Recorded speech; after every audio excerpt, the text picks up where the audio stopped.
La Clara Wieck, o Clara Schumann, va ser pianista, compositora i mestra de piano del que coneixem com a romanticisme, un moviment artístic que va tenir lloc al llarg del segle XIX. La Clara Wieck va néixer el 13 de setembre de 1819 a la ciutat de Leipzig, al regne de Saxònia, actualment Alemanya. Tant el seu pare com la seva mare, en Friedrich i la Marianne Wieck, eren pianistes professionals i mestres de piano. La Clara, de ben petita, va demostrar tenir grans habilitats també amb aquest instrument. És el que en diríem una nena prodigi.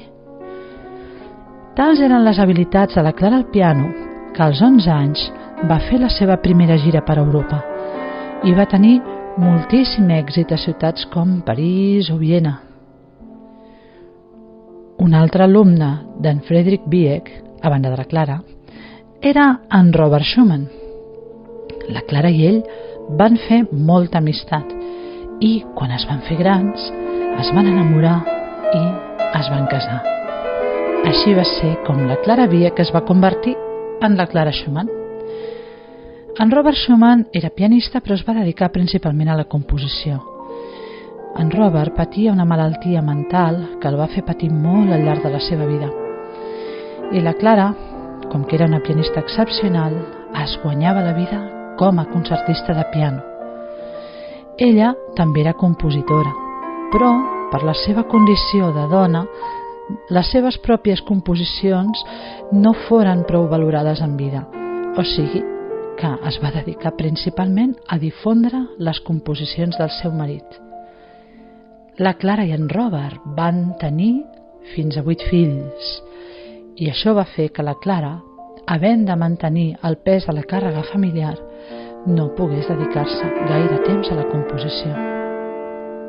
Tot i això, després de la mort prematura d'en Robert Schumann, va continuar les seves gires de concerts per Europa durant dècades, sovint amb el violinista Joseph Joachim i amb d'altres músics de cambra.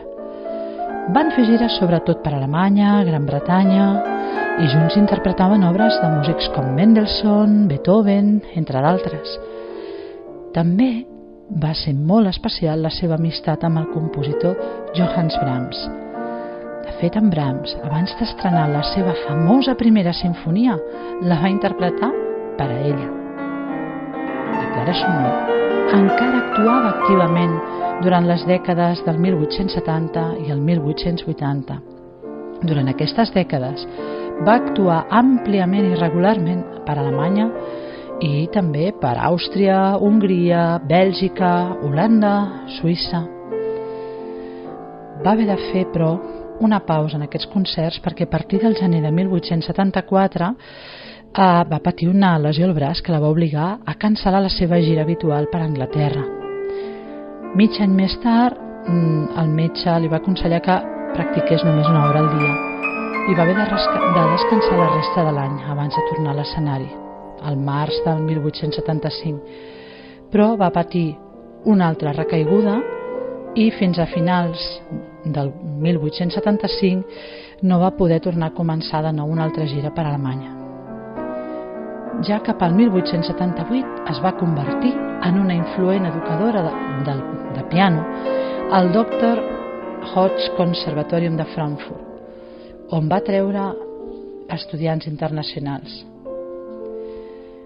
Finalment va morir el 20 de maig de 1896 a l'edat de 76 anys a la ciutat de Frankfurt, però va ser enterrada a la ciutat de Bonn, al costat del seu marit. La Clara Wieck, o Clara Schumann, va editar la publicació de l'obra del seu marit i la va difondre. I pel que fa a la seva pròpia obra, ens ha arribat avui en dia, i sobretot cap als inicis del segle XX s'ha començat a valorar les seves composicions, són de moltíssima qualitat i el seu estil és comparable a altres grans exponents del piano del romanticisme com en Liszt o en Frédéric Chopin. Algunes de les seves obres més destacades són el concert per a piano, les poloneses, els capricis, els nocturns, fins i tot variacions sobre un tema d'en Robert Schumann. També va compondre música per a veu i piano, els Lieder, o per violí i piano.